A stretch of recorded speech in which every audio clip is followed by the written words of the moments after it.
Bonjour, je suis Saint-Off Benjo, porte-parole de la direction de la diplomatie nationale d'Israël, ici pour vous fournir des mises à jour quotidiennes et des nouvelles en français. Le nombre de morts dans les rangs des forces de défense d'Israël depuis le début de la guerre s'élève à 562 soldates et soldats. Le peuple d'Israël pleure la mort du courageux commandant qui est tombé au combat dans le sud de Gaza hier. Nous le saluons pour son héroïsme, embrassons sa famille et prions pour que son âme repose en paix. 120 jours se sont écoulés depuis le massacre du 7 octobre. 136 otages sont toujours détenus par le Hamas. Nous ne savons toujours pas s'ils sont en sécurité, s'ils sont soignés ou même s'ils donnent des signes de vie.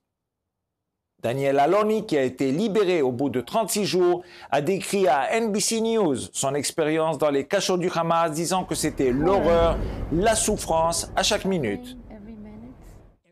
Alors que d'éventuelles négociations sur la libération des otages sont en cours, Thomas Hahn, père d'Emily, a déclaré à la télévision israélienne que les journaux parlaient souvent d'un accord pour la libération d'otages. Il ne s'agit pas d'une libération d'otages, il s'agit d'un échange d'otages contre des prisonniers condamnés. Nous devons détruire le Hamas et le déraciner.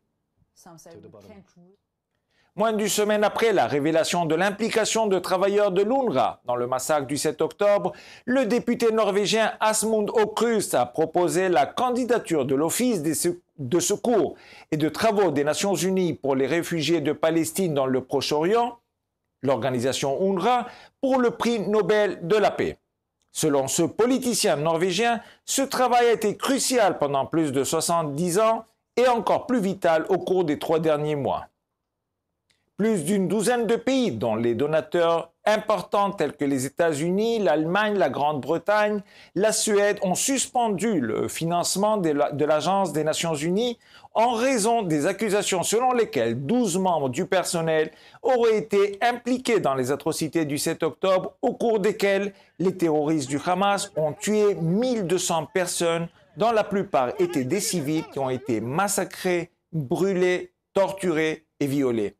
Sur les 253 personnes kidnappées, 136 sont toujours otages.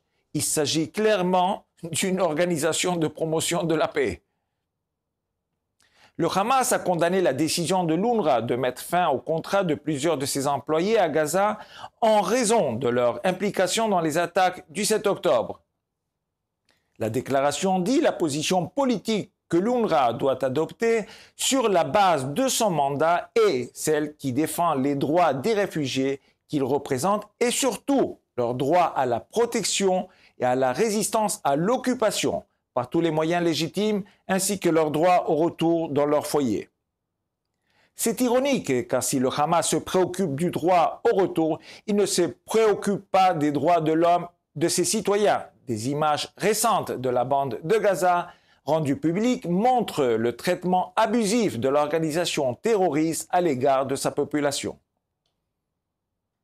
Dans les vidéos prises ces dernières semaines à Khan Younes, on voit des hommes armés empêcher les habitants de Gaza de recevoir une partie de l'aide humanitaire arrivée dans la zone de l'hôpital à Al-Amal.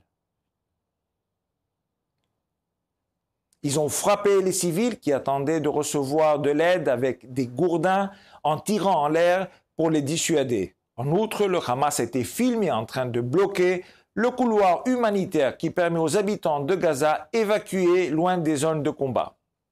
Une organisation terroriste qui détruit la vie de son propre peuple, ainsi que celle de juifs innocents, ne peut être laissée en place sous quelque forme que ce soit. Israël doit éliminer le Hamas non seulement pour la sécurité à long terme d'Israël, mais aussi pour la sécurité des Palestiniens eux-mêmes.